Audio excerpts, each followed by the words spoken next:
Welcome to our kitchen. Today we prepare medieval brodo verde, a recipe from Anonimo Toscano's Libro della Cucina, written in the 14th century. We start with the ingredients. We need chicken, eggs, spices, white pepper, ginger and nutmeg, and aromatic herbs, parsley, rosemary, mint, savory, and sage.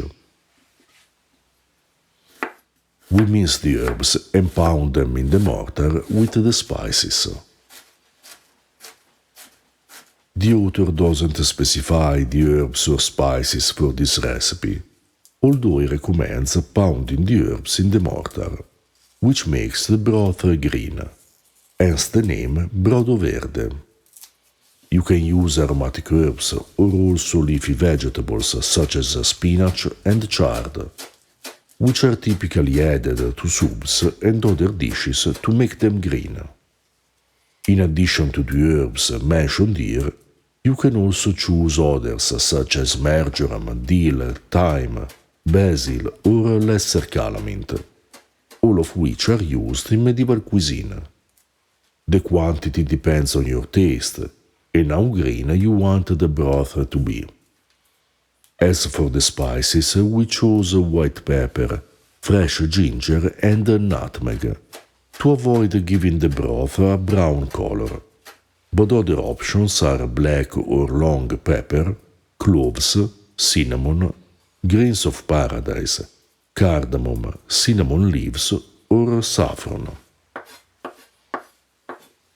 Anonimo Toscano's Libro della Cucina is an amazing collection of medieval recipes, most of which are very easy to prepare. It's a source that gives us the opportunity to experiment with historical cuisine according to our tastes and preferences.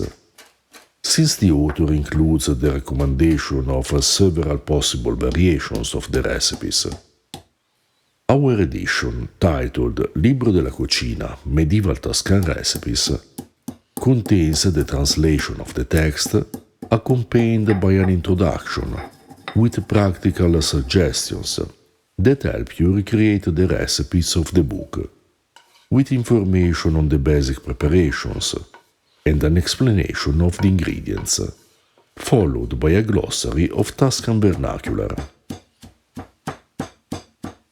We cut the chicken into pieces and boil it in salted water for about 40 minutes.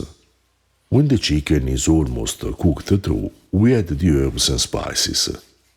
Then we add a beaten egg diluted with a little cold water and stir until the egg sets, giving the broth a grainy appearance.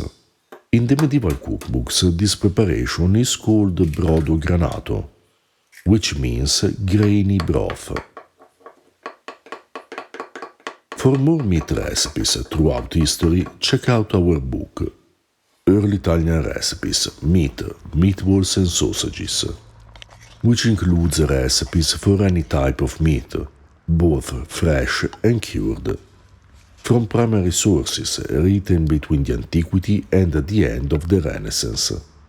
Additionally, on Patreon you'll find translations of several ancient and medieval sources, as well as articles on historical food.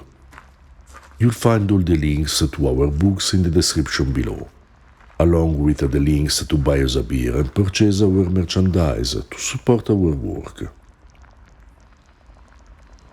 This brodo verde was delicious and full of the complex aromas from the combination of chicken broth, aromatic herbs and spices. It was spicy, tasty and very easy to prepare. Following the directions of Anonimo Toscano, it would be interesting to try this recipe with other types of meat and different combinations of spices and herbs, as a medieval cook would do.